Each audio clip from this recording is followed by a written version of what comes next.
वक्फ को बर्बाद करने का वो बिल है और वक्फ प्रॉपर्टीज़ को ख़त्म करना चाहती है। तो पहले तो यह कि कलेक्टर अपने ही केस में जज नहीं हो सकता, ये प्रिंसिपल्स ऑफ नेचुरल जस्टिस के खिलाफ है। स्टेट का जिक्र है जहां पर गवर्नमेंट वक्फ प्रॉपर्टीज़ के ऊपर कब्जा करके बैठी हुई है, जिसमें दिल्ली के 200 प्रॉपर्टीज़ पर कब्जा करके बैठे हुए हैं।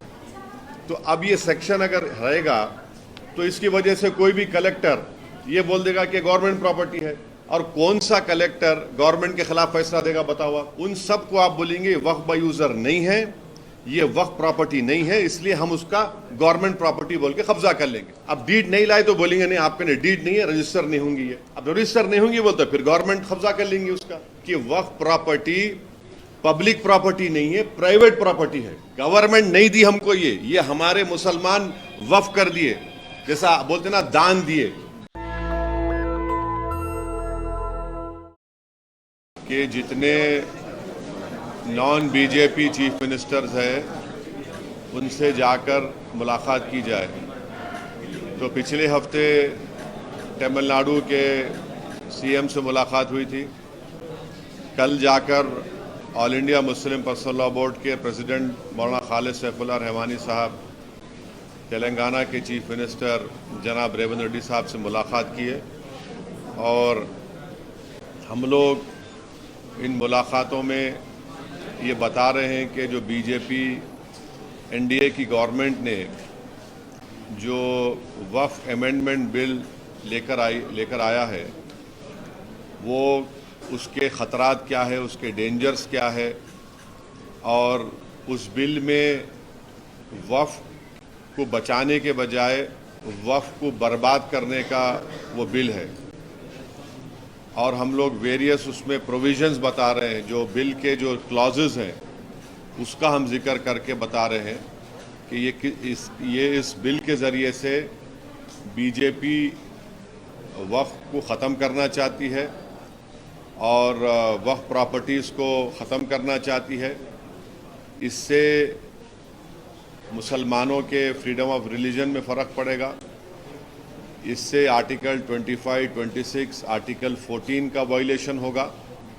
तो ये पूरी कोशिशें की जा रही हैं पर्सनल लॉ बोर्ड की तरफ से, और फ्यूचर में personal law board public meetings भी करेगा और उन तमाम अपोजिशन पार्टी के लीडर से भी मुलाकात करेगा जिन्होंने वक्फ बिल की अपोज किया है, जैसा कि YSR पार्टी भी है, उन्होंने भी पार्लियामेंट में उसको अपोज किया है।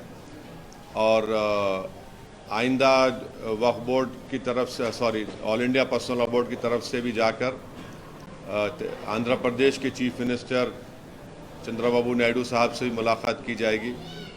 और बिहार में जो all India Muslim personal law board के जो ज़िम्मेदार लोग हैं वो वहाँ पर भी JDU के और हमारे चिराग पासवान साहब से भी वो लोग मुलाकात करके इस वक्फ बिल के बारे में बताएंगे। कल किस तरीके से रेवंत रेड्डी जी की प्रतिक्रिया जो है वो आप ले, क्या उन्होंने कहा? तो सीएम रेवंत रेड्डी तो हमको बताए कि ऑलरेडी पार्लियामेंट में कांग्रेस के जो लीडर हैं, जो इंट्रोडक्शन ऑफ द बिल के वक़्त जो उन्होंने अपनी अपोजिशन का इजहार किया था, वो जनाब KC वेणुगोपाल थे, और उन्होंने उसका जिक्र किया। और हमने कहा कि हाँ, हमने सुना उस बात को, मगर हम उनको बताए क्लॉज बाय क्लॉज कैसे वो गलत रहेगा। तो फिर वो बताए कि उनके ही ऑर्डर पर यहाँ पर जो तेलंगाना में एक्स मिनिस्टर और कांग्रेस के जो सीनियर लीडर जनाब शब्बीर अली साहब हैं, उन्होंने भी एक कंसल्टेशन रखा था। तो उन्होंने बोले कि हम पूरा इसको और पढ़ेंगे और उनकी पार्टी की जो सेंट्रल लीडरशिप है उनसे भी बात करके ये तमाम आपके कंसर्न्स उन तक हम पहुंचाएंगे।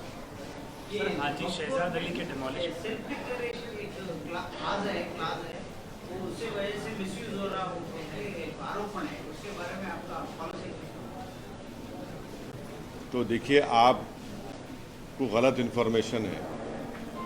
वो है 1995 का जो सीईओ के पावर्स है वो हिंदू एंडोमेंट बोर्ड के कमिश्नर को भी पावर्स है,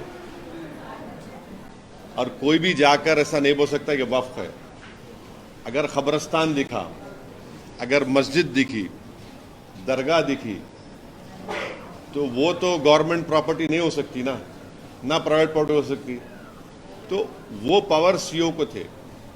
हमारा डिमांड ये है नरेंद्र मोदी सरकार से कि सेक्शन 40 में लास्ट 10 इयर्स में इनको पावर में है ना, वो सेक्शन 40 का अगर एब्यूज हुआ है उसके आप हमको एग्जाम्पल्स दो, या फिर अगर कोई कोर्ट का फैसला है जो सेक्शन 40 के खिलाफ बोले, चाहे सुप्रीम कोर्ट का हो, हाई कोर्ट का हो या वक्फ ट्रिब्यूनल का हो, वो बताओ हमको। आपका नहीं कोई डेटा है क्या? बल्कि सुप्रीम कोर्ट का एक जजमेंट है जिसमें सुप्रीम कोर्ट ने कहा कि सेक्शन 40 का सही इस्तेमाल हुआ और आप आगे बढ़ो। वो जजमेंट याद नहीं आ रहा, मगर रीसेंट जजमेंट है सुप्रीम कोर्ट का।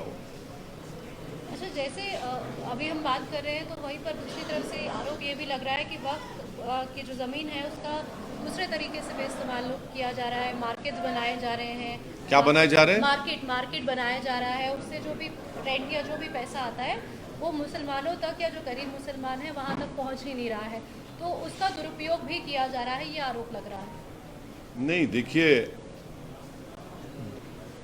आरोप लग रहा है, ये सब चीज़ें हो सकती नहीं हो सकती, मगर सवाल ये है कि इस प्रपोज बिल में सेक्शन 3 एक है जिसमें ये नरेंद्र मोदी की गवर्नमेंट ये बोल रही है कि सेक्शन 3 में अगर किसी वक्फ प्रॉपर्टी पर गवर्नमेंट कब्जा करके बैठी हुई है तो कलेक्टर उसका फैसला करेंगे, और कलेक्टर फैसला करने के बाद उसका रेवेन्यू में रिकॉर्ड चेंज होगा और वक्फ बोर्ड को बोला जाएगा कि आपके वक्फ के रिकॉर्ड से उसको निकाल दो। तो सेक्शन 3(r)(c)(1) कुछ है। तो पहले तो यह है कि कलेक्टर अपने ही केस में जज नहीं हो सकता, ये प्रिंसिपल्स ऑफ नेचुरल जस्टिस के खिलाफ है। आप कलेक्टर को बोल रहे हैं कि तुम अपना ही फैसले का जज बन जाओ, और मैं आपको बोल रहा हूं कि सच्चर कमेटी के चैप्टर 11 में वक्फ प्रॉपर्टीज का जिक्र है।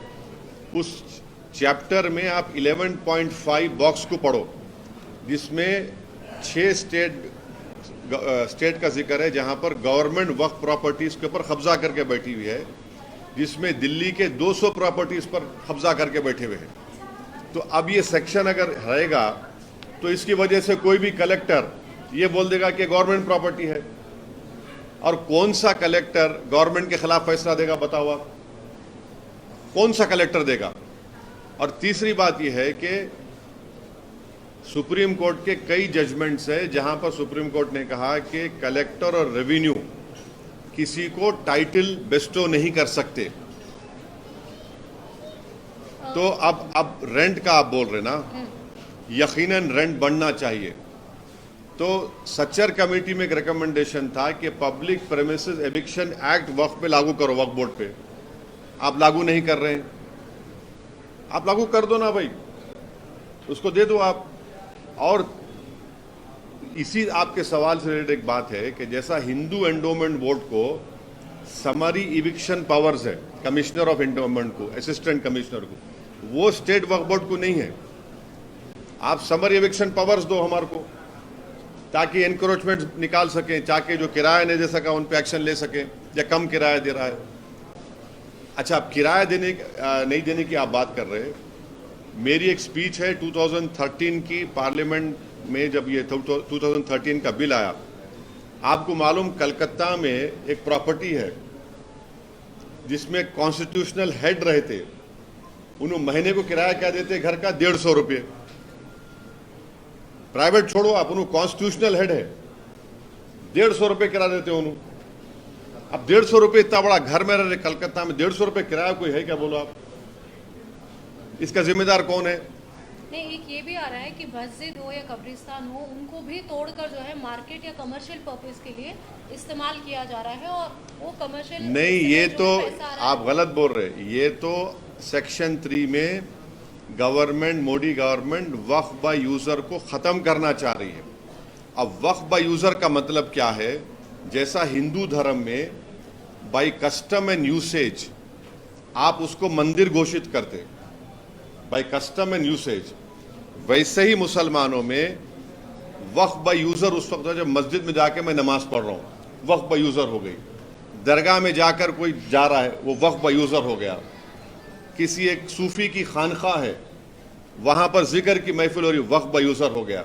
ख़बरस्तान है, वो वक्फ बाय यूज़र है, वो एक्ट है, सेक्शन 95 में एक्ट है। Modi government Waqf by user को निकालना चाह रही है। क्यों निकालना चाह रहे हैं भाई वक्फ बाय यूज़र को आप? जब आप हिंदू धर्म में बाय कस्टम एंड यूसेज ये बोल रहे हैं कि it is a endowment property, वैसे ही आप इस्लाम में वक्फ बाय यूज़र का मतलब ये है कि मस्जिद मेरी है।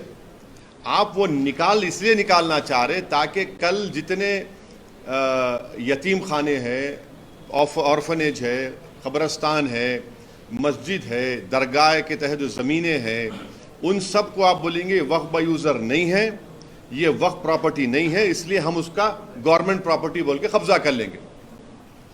ये सेक्शन 3 का वक्फ बाय यूज़र निकालने का तरीका एक ही है। ये पूरा मस्जिदों को छीन लो मुसलमानों से, दरगाहों को छीन लो, क़ब्रस्तान को छीन लो, और दरगाह खानखा के तहत जो ज़मीनात एग्रीकल्चर लैंड पूरों को छीन लो। ये असल मकसद है।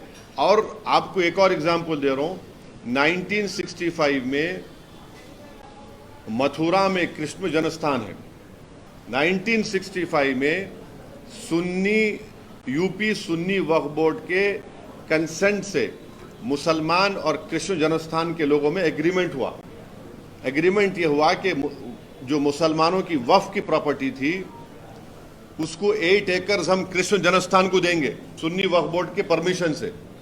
वो इशू कोर्ट में क्लोज हो गया। अब 2023 में फिर केस हो गया उसके ऊपर। तो अब वक्फ बाय यूज़र आप निकाल लेंगे तो आप बोलेंगे नहीं, ये भाई नहीं मुसलमानों का। समझे मेरी बात को आप? और गवर्नमेंट क्या बोल रही कि अब रजिस्टर करना है, अगर ये 2024 का एक्ट बनेगा, उसको अब जितने प्रॉपर्टीज को, जितने वक्फ है, उसको रजिस्टर करना है। कैसा रजिस्टर करेंगे? बोल रहे कि आप डीड्स लेकर आओ। अब मक्का मस्जिद है, मक्का मस्जिद की डीड कहाँ है बताओ आप मेरे को? हैदराबाद में 400 साल पुरानी मक्का मस्जिद, उसकी डीड कहाँ रहेंगी बोलो आप? दरगाह यूसुफैन है, 400 साल की है, कहाँ से डीड लाएंगे बताओ आप?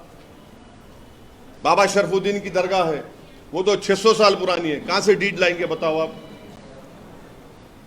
चार मीनार के सामने एक मस्जिद है, अंदर नहीं, उसकी डीड कहाँ से लाएंगे?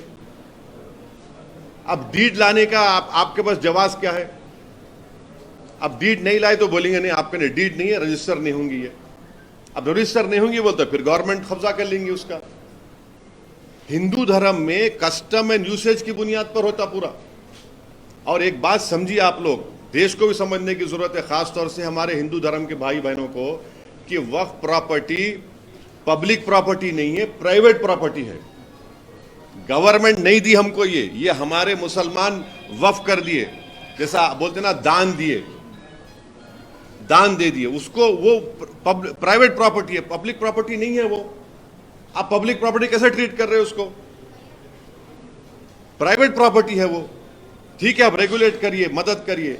और ये जो गवर्नमेंट बोल रही ना, हिंदू एंडोमेंट बोर्ड को, हर हिंदू एंडोमेंट बोर्ड को ग्रांट मिलता, जैसे आंध्र प्रदेश में शायद 500 करोड़ रुपए दिए। यहां वक्फ बोर्ड को क्या ग्रांट दे रहे बताओ? पूरे इंडिया में 32 वक्फ बोर्ड्स है। कौन सी स्टेट गवर्नमेंट वक्फ बोर्ड को ग्रांट दी बताओ आप? एक पैसे का ग्रांट नहीं देते आप, ग्रांट ही नहीं है। और फिर ऊपर से क्या कर रहे हैं आपके जो उसमें क्या कर रहे हैं आप? सेंट्रल वक्फ बोर्ड सेक्शन 19 है और स्टेट वक्फ बोर्ड जो है वो सेक्शन 14 में आता, 95 एक्ट में। अब उसमें क्या बोल रहे हैं कि मैंडेटरी है सेंट्रल वक्फ बोर्ड में 2 हिंदूज को मेंबर बनाना, 2 हिंदूज को। अभी क्या है? अभी कोई भी हिंदू मेंबर नहीं बन सकता सिवाय सिटिंग मिनिस्टर के। आप हमको ये बताइए, और स्टेट वक्फ बोर्ड में आप तकरीबन सिर्फ चार मुसलमान रहेंगे। अब गवर्नमेंट का प्रपोजल क्या है कि स्टेट वक्फ बोर्ड में जो मेंबर्स बनते, एक मुतवल्ली कैटेगरी का इलेक्शन होता, एमएलए कैटेगरी का इलेक्शन होता, एमपी कैटेगरी का इलेक्शन होता और जुडिशरी का, बार काउंसिल का, ये 4 इलेक्शन होते। अब गवर्नमेंट, मोदी गवर्नमेंट क्या बोल रही, इलेक्शन नहीं, हम नॉमिनेट करेंगे। क्यों नॉमिनेट करेंगे भाई? आप इलेक्टोरल प्रोसेस के खिलाफ क्यों हैं?